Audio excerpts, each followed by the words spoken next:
Imagine a world without money. How would you trade? Picture yourself needing something essential like food or clothing, but having no currency to buy it. What would you do? This is where bartering comes in. Bartering is one of the oldest forms of commerce, dating back to ancient times when people exchanged goods and services directly.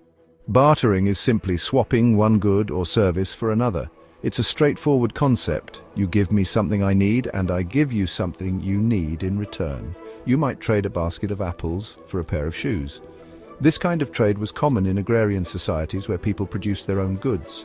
Or you could exchange your skills as a carpenter for a week's worth of bread. Skilled labor was often traded for essential goods, making it a practical solution for many. Bartering worked fine in small communities. In these close-knit societies, everyone knew each other and what they had to offer, making trades relatively simple and efficient. Everyone knew each other and what they had to offer. This familiarity made it easier to find someone who had what you needed and who needed what you had.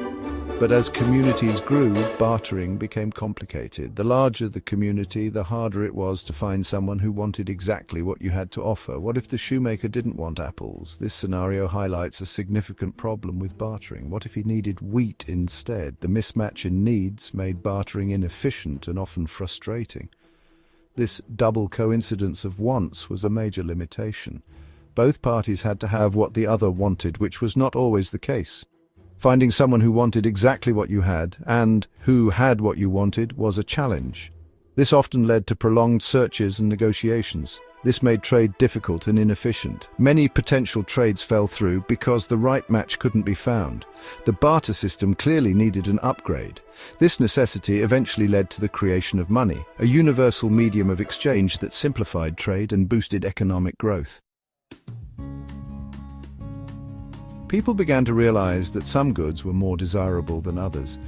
In the early days of human civilization, bartering was the primary method of trade. People exchanged goods and services directly, but this system had its limitations. Not all goods were equally valuable, and it was often difficult to find someone who wanted what you had and had what you wanted in return. These goods were durable, portable, and divisible. Durability ensured that the goods could last over time without deteriorating. Portability meant they could be easily transported from one place to another, facilitating trade over larger distances. Divisibility allowed them to be broken down into smaller units, making it easier to trade for goods of varying values. They could be easily traded for other things. Enter commodity money. Commodity money was a significant advancement in the history of trade. It provided a common medium of exchange that was widely accepted and recognized for its value. Think cows, salt, or precious metals. These items were chosen because they had intrinsic value and were in demand. Cows, for example, were not only a source of food, but also a measure of wealth and status in many societies.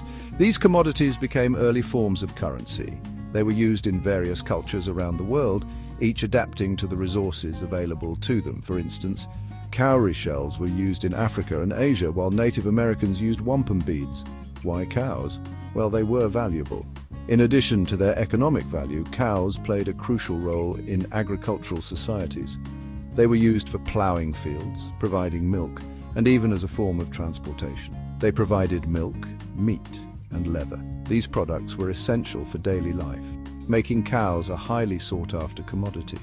Their ability to reproduce also meant that they could increase in number, adding to their value. Salt was essential for preserving food. In ancient times, before the invention of refrigeration, salt was one of the few ways to keep food from spoiling. It was so valuable that it was sometimes referred to as white gold. And gold and silver. They were rare, beautiful, and didn't corrode. These metals were not only used for trade, but also for making jewelry and other decorative items. Their scarcity and aesthetic appeal made them highly desirable. Using commodities as money made trade much smoother. It eliminated the need for a double coincidence of wants, where both parties had to have what the other wanted. This innovation greatly expanded the possibilities for trade and economic growth.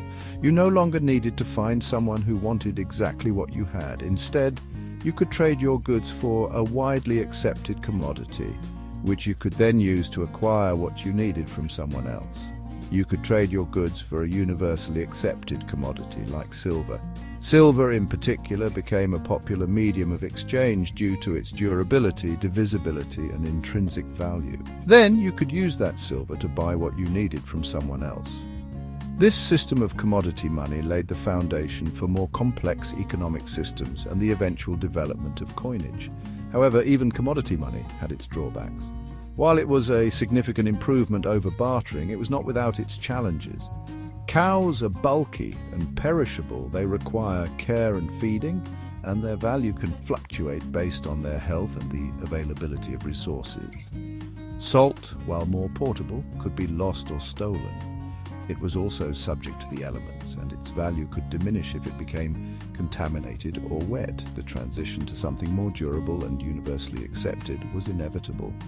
This led to the creation of coins and eventually paper money, which revolutionized trade and commerce, paving the way for the complex financial systems we have today.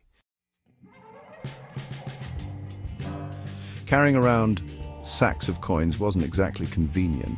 Imagine the weight and the constant worry of losing some of your wealth along the way. It was cumbersome and impractical for everyday transactions. That's where paper money entered the scene. It was a game changer, offering a much-needed solution to the problem of portability and security. Imagine this. You deposit your gold coins with a goldsmith for safekeeping. This was a common practice in the past, as goldsmiths were trusted figures in the community. The goldsmith gives you a receipt. This simple piece of paper was more than just a receipt. It was a promise. This receipt represents your gold. It was a written guarantee that you could retrieve your gold whenever you wanted. You realize that instead of retrieving your gold every time you need to make a purchase, you can simply trade the receipt. This made that transactions much easier and faster. This is how paper money was born. It started as a convenient way to represent physical gold, but it quickly evolved into something much more. It started as a representation of a tangible asset, gold. People trusted it because it was backed by something valuable. These early banknotes were essentially promises to pay the bearer a certain amount of gold on demand. Paper money was revolutionary. It changed the way people thought about and used money. It was lighter, easier to transport, and less risky to carry around than heavy gold. This made it ideal for trade and travel. This innovation paved the way for a more sophisticated financial system. It laid the foundation for the complex economies we have today, where money is not just a physical object, but a concept that facilitates trade and growth. Goldsmiths, who were essentially early bankers, made an interesting observation. People didn't usually withdraw all their gold at once. They only took out small amounts as needed. This realization led to the birth of fractional reserve banking. Goldsmiths realized they could lend out a portion of the deposited gold and charge interest on those loans, generating profit. They issued more receipts than the gold they held in reserve, effectively creating new money. Fractional reserve banking, while seemingly risky, worked because of trust. As long as people believed they could withdraw their gold when needed, the system functioned. This system, with its potential for profit and risk, formed the foundation of modern banking. Fast forward to today. We're living in the digital age where money primarily exists as electronic records. Physical cash is still around, but it's becoming less common. We use debit cards, credit cards, and online transfers to make payments. This shift to digital currency has been revolutionary. Transactions are faster, more efficient, and can happen globally with a few clicks. You can buy goods from another continent without dealing with the hassle of exchanging currencies. However, this digital revolution also comes with challenges. Cybersecurity threats and the potential for fraud are ever-present concerns. We've moved from trusting goldsmiths to trusting complex digital systems. Section 6. Money as Debt, a Balancing Act. This might sound strange, but most money in circulation today exists as debt. Confused? Let me explain. When a bank makes a loan, it doesn't simply hand out existing money. It creates new money by crediting the borrower's account. This new deposit is an asset for the borrower, but a liability for the bank. The borrower promises to repay the loan with interest, and this promise underpins the newly created money. This system of money as debt is a delicate balancing act. It works as long as borrowers repay their loans and banks manage their lending responsibly. Excessive lending can lead to inflation, while overly cautious lending can stifle economic growth. Section 7. Government bonds lending to the nation. Governments also play a significant role in the money system. They issue bonds to raise funds, essentially borrowing money from individuals and institutions. When you buy a government bond, you're lending money to the government for a set period with the promise of interest payments. Government bonds are considered a safe investment. This is because governments are usually considered less likely to default on their debts compared to companies or individuals. These bonds influence the money supply. When governments issue more bonds, they inject more money into the economy. Section 8. Inflation, when prices take a hike.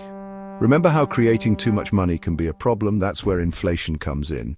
Imagine if everyone suddenly received a huge sum of money. They'd rush out to buy more goods and services, but the supply of these goods and services wouldn't necessarily increase at the same pace. This imbalance between supply and demand leads to rising prices, inflation. Inflation erodes the purchasing power of money. The same amount of money buys you less than it did before. Central banks and governments try to manage inflation by controlling the money supply and setting interest rates. Section 9. The flow of money, fueling the economic engine. Money is like the lifeblood of an economy. It needs to flow to keep things running smoothly. When businesses borrow money, they invest, create jobs, and produce goods and services. This, in turn, generates income for individuals who spend that income on other goods and services, keeping the cycle going. This continuous flow of money is essential for economic growth. When money is stagnant, businesses struggle, unemployment rises, and the economy slows down. Understanding how money works, from its origins in bartering to its modern digital form, is crucial for navigating today's complex economic landscape. It affects our daily lives, our financial decisions, and the prosperity of nations.